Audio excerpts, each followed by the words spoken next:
A partir de este momento en Madero FM, los invitamos a sintonizar Perspectivas, junto a Guillermo Holzman y Percival Madero. Un análisis de la actualidad nacional e internacional.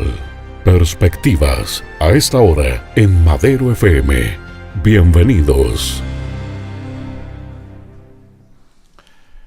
Bienvenidos, distinguidos auditores y televidentes, nuevamente aquí en Madero Comunicaciones, en esta mesa de análisis de este programa denominado Perspectivas, que hacemos con nuestro distinguido colega y amigo Guillermo Holzman, a quien saludamos y agradecemos la gentileza que tiene nuevamente Guillermo de estar con nosotros en este programa de análisis para llevarle a nuestros distinguidos auditores y televidentes una mirada digamos, más profunda respecto de los hechos que ocurren en Chile y en el mundo. No, gracias a ti, Percy. Un agrado saludarlos a todos quienes nos siguen en la plataforma, ya sea de audio, de radio o televisión. Y feliz de poder entregarles elementos que le permitan a cada uno de ustedes tener una mejor opinión sobre lo que está pasando en nuestro país y en esta ocasión en el mundo. Así es. Hoy día vamos a ver un tema que es particularmente sensible porque tiene que ver con Estados Unidos y China, más bien más allá de la guerra comercial.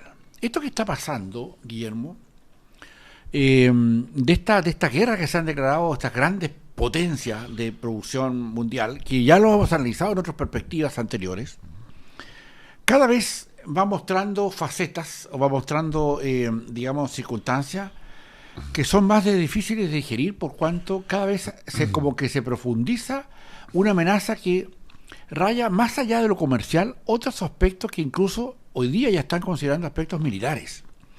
Y eso obviamente nos debiera llenar de angustias, porque finalmente esto, más allá de lo que es la propia guerra comercial, el que se hayan, por ejemplo, juntado o haber generado, digamos, enemistades entre China y Estados Unidos, y el hecho que a su vez China esté preparando ejercicios militares conjuntos, que ya lo ha hecho, hace pocos días atrás terminaron de concluirlo, un ejercicio militar importante ruso en que fueron invitados asistencia china y participaron con ellos, y esta guerra también que está haciendo posible que hoy día las críticas a China le permitan no comprar elementos para repuestos militares de aviones, por ejemplo, de guerra en Rusia, o particularmente, sí bien digo, en Rusia. Entonces, ¿cuál es la implicancia que va a tener esta guerra, digamos, comercial? Y a tu juicio, Guillermo, ¿cómo esto debiéramos transmitirlo o verlo desde nuestro país, más pequeño, más alejado, pero también resistiendo las consecuencias de esta guerra comercial que ya ha llegado a Chile? A ver, yo diría, el tema no es fácil poder abordarlo porque tiene, como tú bien decías, muchas aristas. Pero para nuestros televidentes y auditores, entender primero que esta guerra comercial parte por la voluntad y el deseo de Donald Trump de poder proteger la economía estadounidense y el deterioro de las condiciones laborales del trabajador industrial de Estados Unidos. Esa es la primera cosa. Ahora, para hacer eso, Trump comparte la opinión de muchos en Estados Unidos y también en Europa, de que China, cuando anuncia sus dos grandes planes estratégicos, se empieza a descubrir de que China le puede colocar el pie encima a Estados Unidos y Europa. ¿Cuáles son los dos planes estratégicos? El primero es transformar a China en la principal plataforma industrial del mundo. Eso significa que, en términos concretos, de que una parte importante, más del 60% de los bienes que se transen a nivel mundial sean fabricados en China. Y eso significa, y está dentro de la cuarta revolución industrial, es decir, estamos hablando nuevos materiales, nuevas aleaciones, el litio como elemento esencial para todo lo que viene en la cuarta revolución industrial, que son los autos eléctricos, que lo hemos revisado varias veces acá en Perspectivas. Que va referido a eso, y eso también significa, en términos concretos, de que hay una nueva forma de producción digo, y que por lo tanto afecta a la productividad. Pero lo que dice Estados Unidos y Donald Trump y también Europa, pero más calladita, porque Europa depende mucho de China, ¿ya? Dice, momento, espere. A ver, acá hay una serie de industrias estadounidenses que están fabricando en China, que están aprovechando las condiciones chinas, y después venden lo que producen en China acá, en Estados Unidos, y lo venden más barato, y le hacen una competencia desleal a las fábricas que se han quedado acá en Estados Unidos. Y si me permites, con las circunstancias que en China los derechos sindicales son diametralmente opuestos a los que tienen en Estados Unidos. Por lo tanto, los costos son tremendamente altos. Exactamente. Allá no hay huelgas, allá no hay paros, allá no se toman las industrias. O sea, tienes todo un tema también adicional. Cierro paréntesis, disculpa no, por favor, muy, muy pertinente. Entonces, ¿qué es lo que pasa? Porque el otro tema que va asociado a eso es que los chinos reciben a todas las empresas, ¿ya? Pero también acceden, a las empresas que están ahí, a su tecnología. Y los chinos después empiezan a fabricar las mismas cosas que estas otras empresas fabricaban, ¿ah? Con otro nombre. Copiándolos.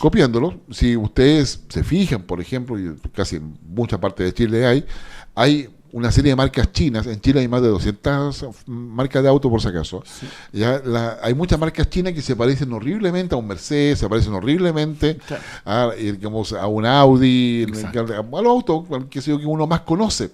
Y la verdad es que todo eso copia. Bueno, la acusación concreta, para no alargar mucho esta parte, es que China tiene este desarrollo industrial porque ha accedido, ha robado, ha copiado, ha espiado los procesos tecnológicos e industriales de Europa y Estados Unidos, ¿ya? Y hoy día China no quiere pagar las patentes industriales asociadas a eso, y eso logra que sea más barato entonces la productividad que tiene. O sea, porque China no invirtió en la investigación de esos productos. Exactamente. Copiándolo. Exacto. Y esa investigación ha sido extremadamente cara, onerosa. No ha sido cara, pero finalmente la patente es la cual yo invento algo y se me reproduce. Puede ser por una cantidad de años, que es lo que está en discusión hoy día a nivel mundial, puede ser muchos años, pocos años, etcétera, dependiendo del monto de la inversión inicial para poder llegar a ese producto. Entonces, por lo tanto, la guerra comercial tiene como base el hecho de que la industria china, perfecto que exista, pero tiene que pagar las patentes respectivas. Y el segundo plan estratégico de China es lo que es la reposición de la ruta de la seda, en términos terrestres y en términos marítimos, y eso significa que las exportaciones de los productos industriales de China pasan por todo Medio Oriente, pasan por Siria por si acaso, pasan por Irán por si acaso, pasan por Irak por otro lado, entran por Turquía a Europa. Esa ruta de la seda que existía hace siglos atrás. Exacto. Y además va complementada por la ruta de la seda marítima, ¿ya? Que significa entrar por el mar de China, ¿ya? Y pasar por África, India, hasta llegar nuevamente también a Europa. Entonces, esto significa de que la expansión china es de tal magnitud, ¿ya? Que o se para ahora, claro, o después, que es una amenaza. Claro, es una amenaza, y es ahí, en ese contexto, donde Donald Trump dice, ¿sabe qué? Yo me hago cargo solamente de Estados Unidos, cada cual vea lo que hace. En todo eso, esa guerra comercial, ha significado subir los aranceles a más de 200 productos, ¿ya? Y probablemente eso va a seguir continuando. Va a significar proteger la industria del acero, el aluminio, que subió los aranceles en todo ello. Va a significar que China también haga lo mismo con Estados Unidos. Ahora, sucede que en toda esta baja y alza de aranceles, sucede que Taiwán, Corea del Sur, Japón, también le compran a China. También. En consecuencia, la guerra comercial de Estados Unidos sobre China empieza a afectar a aliados de Estados Unidos. Perfecto. Se entiende más bien por eso que el nerviosismo. Exactamente, y también obviamente empieza a afectar a Europa. Claro. Entonces yo creo que ahí tenemos algunos elementos importantes, a tener presente, de que esta guerra comercial coloca muy incómoda a China, porque si efectivamente Estados Unidos aumenta los aranceles, por lo tanto baja la exportación de bienes chinos.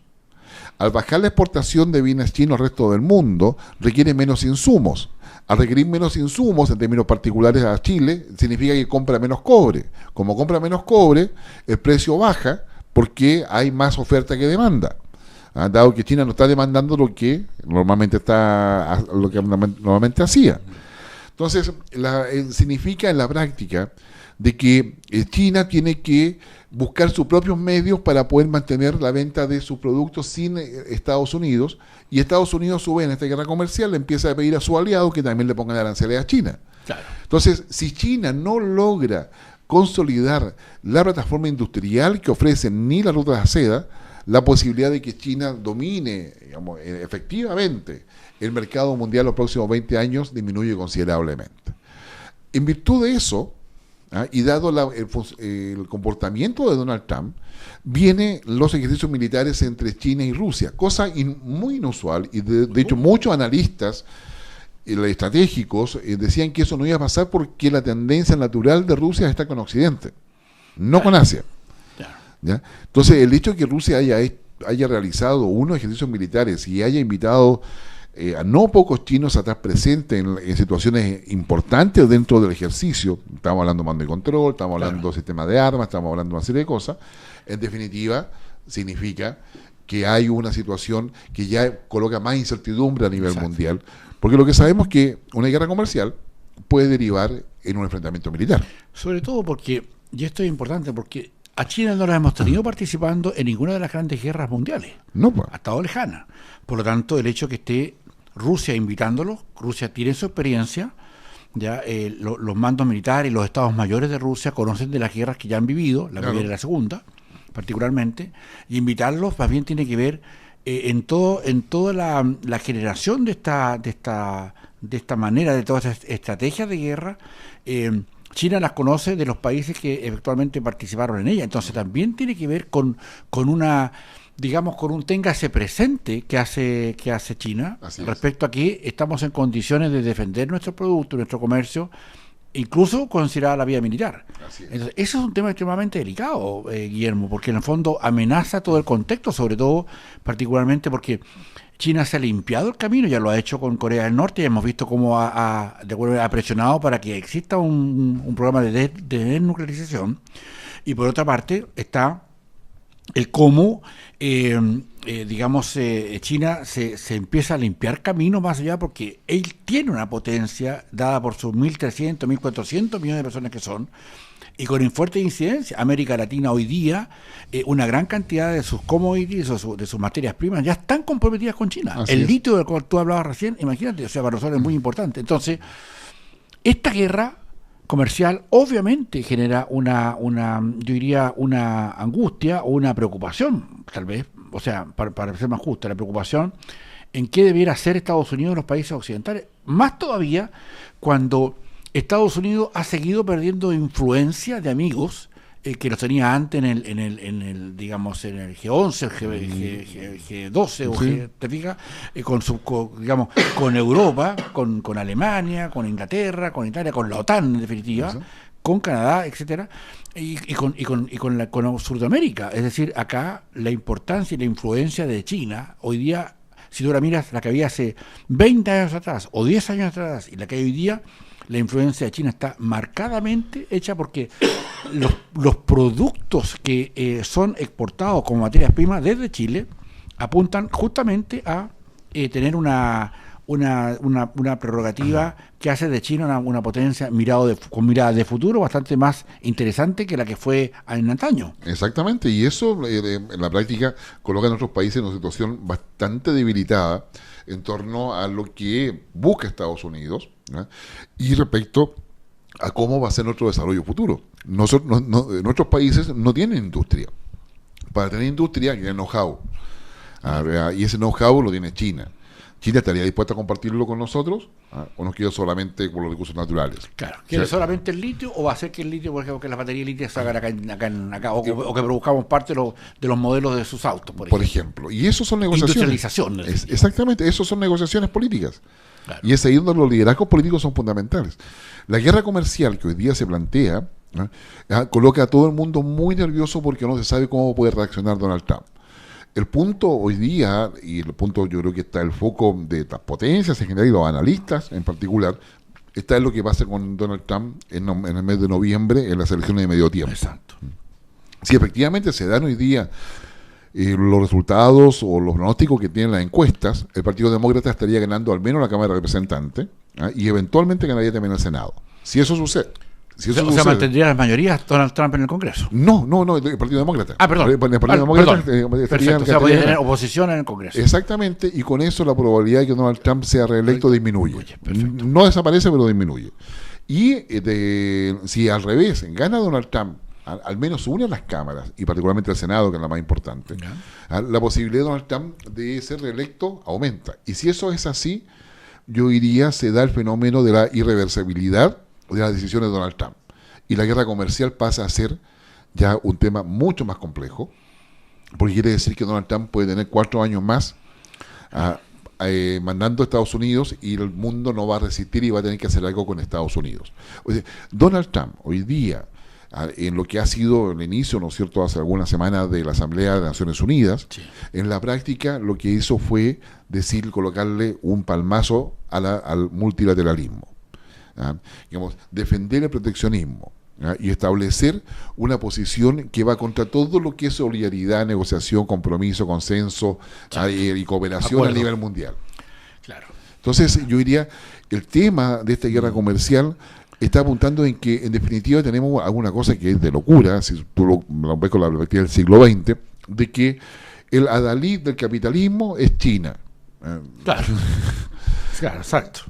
Y la Unión Europea, que además está complicada, con el Brexit de por medio, y además con las elecciones, porque de aquí a marzo, abril del próximo año hay elecciones en la Unión Europea, que además cambió su estructura política, por lo tanto son dos, el presidente del Consejo y el presidente de la Unión, que son cosas distintas. Y con el insistente deseo de incluso revertir el proceso del Brexit en Inglaterra. Exactamente, una Theresa May que probablemente termine renunciando y que eventualmente podrían abrirse la posibilidad de un plebiscito, un nuevo referéndum respecto al Brexit. Exacto. Eso también consolida más bien la posición norteamericana, porque en el fondo está en esta guerra que está viendo más bien solapada y tienen que ver más bien, como tú lo señalabas desde el principio, desde perspectivas, a establecer cuáles eran las convergencias o la mirada de futuro, los objetivos de China. Claramente hay una amenaza respecto a la sobrevivencia de Occidente respecto a esto. Tú ves en esto más bien, porque en el fondo todos, incluso una parte importante de Europa, hace sus productos en China. Tú señalabas que, digamos, el mismo Japón, que tienen una gran relación con Estados Unidos, mismo Corea del Sur.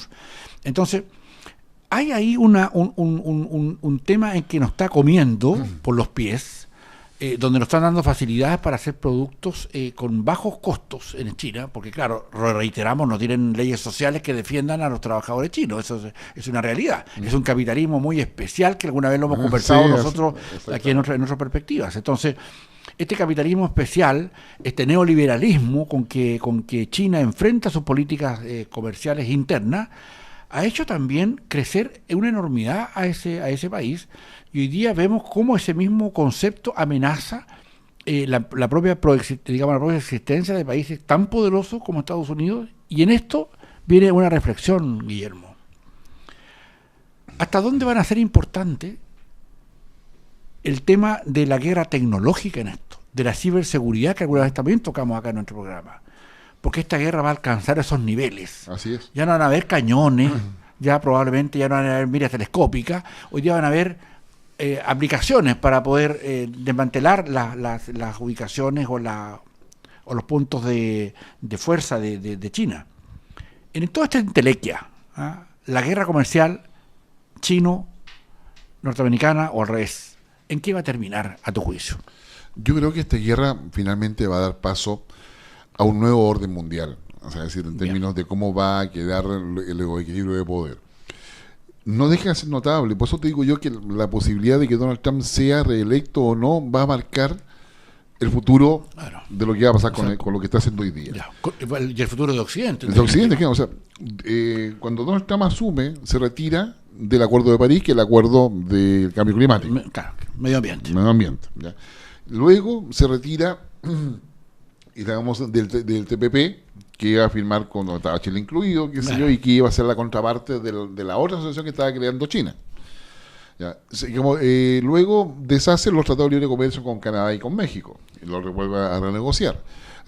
No avanza y desecha el Tratado de Libre Comercio, por si lo hacía en genérico, con la Unión Europea. Claro. Se retira del Consejo de Derechos Humanos de Naciones Unidas. Y así se ha ido retirando todas aquellas cosas que no le convienen. Y dejó, si tú me permites, y otra cosa importante, que dejó de prestar ayuda económica, militar, a los países de la OTAN. Así es, siguiendo que tienen ellos ahí colocar la plata, en fin. Claro. Disminuyó toda la cooperación que Estados Unidos daba a ayudas a países más pequeños o operaciones de paz. Hay una serie de otras cosas que era una contribución fundamental que Estados Unidos hacía para mantener operaciones de Naciones Unidas en el mundo. Así es. Ellos las costeaban, ellos sostenían esas operaciones. Exactamente. Entonces, hoy día tenemos algo que es complicado. Es decir, cuando Estados Unidos se retira del cambio climático, ¿quién apareció liderando? Yo voy a dar cumplimiento a eso. Jinping, el presidente de China, que es el país que, dicho sea de paso, más contamina. Así es, totalmente. Porque está en el proceso de industrialización y eso significa contaminación. Quiero comentarle a nuestros distinguidos auditores y televidentes, los que hemos tenido la oportunidad de estar en Beijing, sabemos que muchas veces el smog de Santiago nos atolondra, pero allá es 2, 3 veces, 5 veces más potente que lo que ocurre acá en la gran capital de Chile. Digamos. Exactamente. Entonces, yo diría la verdad, ahí nos encontramos frente a una situación en el cual vamos a terminar siendo aliados de China. Claro. A raíz del aislamiento que ha estado generando Donald Trump. ¿Ya?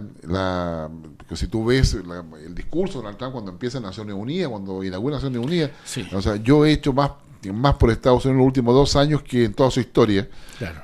Digamos, todos se rieron, no sé decir. En verdad generó una hilaridad completa. Exactamente. Pero la generó por eso, Guillermo, o la generó más bien porque hay ciertos consensos en que los cambios que ha hecho obviamente generan un papel distinto de Estados Unidos en el mundo. Yo creo que, por una parte se ríen de él en términos de soberbia, con lo cual lo dice. Claro. Yo he cambiado el mundo, cambié a Estados Unidos, etcétera, estoy haciendo una cosa que quiero. Pero a su vez también esa risa un poco, sí, pero te estás quedando solo. Claro. Y yo sé que el mundo de la Segunda Guerra Mundial en adelante ha tratado de mantener la paz, la concordia, buscar espacios de convergencia, de acuerdo, negociación, diálogo, etcétera. Entonces, yo diría acá hay un tema en el cual el aislacionismo de Estados Unidos puede llevar a la generación de nuevas alianzas políticas impensadas, como es la de China con Rusia.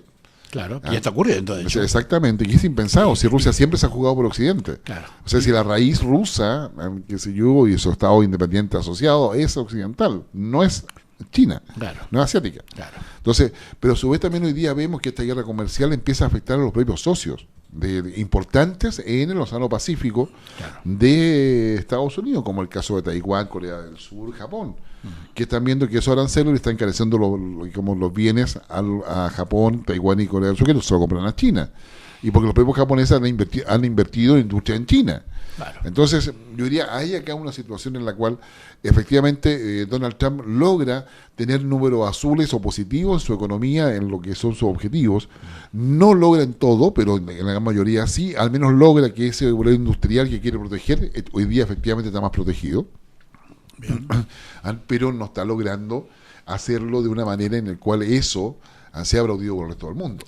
Y todavía Donald Trump, a mi juicio, y corrígeme si me equivoco, Guillermo, en el sentido que no ha hecho, como en otras oportunidades la historia norteamericana lo hizo, que de alguna manera condicionaba su alianza, particularmente con los países de la OTAN, a que no se negociara con personas que Estados Unidos no quería, digamos. O sea, él ponía sus trabas. Así es. ¿Ya? Y de hecho no lo ha hecho, porque acá a nosotros podría decir, ¿no? Por ejemplo, a Chile, se sabe que no veo con buenos ojos el que ustedes quieran entregarle una parte del litio importante a China. Nos podría decir más, digamos eso claramente, para favorecer a otras empresas de litio americanas como Abelmare o Almare, para poder generar, digamos, litio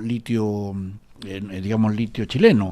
Ahora, el tema de la seguridad, el tema de lo tecnológico, el tema de lo que domina y lo que es propietario de Estados Unidos respecto a todo lo que ha sido este asunto digital. ¿Cuánto le da de fuerza para poder sostener una guerra comercial con los apoyos digitales que tiene y una guerra militar, si eventualmente viniera algo así, pensando en un escenario espantoso. Yo diría, cualquier intento de guerra va a ser cibernética. Ya, o sea, es decir, se va a transformar en cuanto yo puedo hackear, o sea, no en cuanto puedo destruir, cómo logro dejar a mi contrincante sordo, digamos, ciego y mudo. Es decir, cómo corto sus conexiones satelitales, de comunicación. ¿Cómo elimino sus nubes? Exactamente. O sea, en sus satélites. Eso se va a transformar y eso puede dar paso a cualquier cosa. O sea, el último ratio va a ser un ataque nuclear, pero entre medio puede ser un ataque biológico, bacteriológico, o sea, de cosas que ni siquiera no hemos imaginado. Es decir, van a haber muy poco movimiento de tropa. Sí, claro. Van a haber más movimiento de buque. Claro, como que ya no se justifican. Claro, entonces, digamos, los drones, o sea, veamos lo que son la situación en Medio Oriente, o sea, el uso de drones es algo que hoy día... Exacto, es muy popular. Claro, entonces... Se usa cada rato. Claro, entonces yo diría, esta guerra comercial, si sigue, Occidente va a tener que establecer qué cosa va a hacer. El tema ahí de cómo se lleve la relación con Rusia va a ser importante.